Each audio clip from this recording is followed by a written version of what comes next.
Ошо шапак жоголгондон кийин эми иша намазынын вакыты башталат. Куфтан намазынын вакыты башталат. Субук садыкка чейин.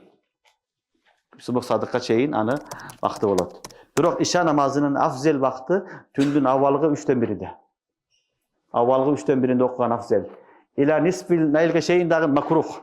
Нисфил лайлга чейин окуса макрух. Андан кийин дагы макрух болот. Бирок вакыты чыгып кетпейт. Кандайдыр бир себеп менен сафарда башка себептер менен кеч калган болсо, бул субук саатка чейин вакыты чыгып кетпейт, окуса болот. Бирок вакыттын афзели иша намазында кайсы экен?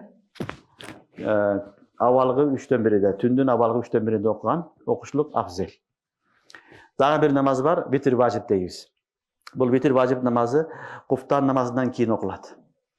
Анын вакыты ишадан кийин, бул дагы субук садыкка чейин.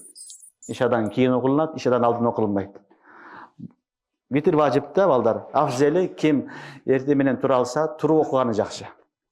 Ким эрте менен туруп алып тахажжуд окуйм, намаз окуйм десе, ал адам үчүн витрди, тахажжудун эрте менен окуган жакшы. Субук садыктын астында.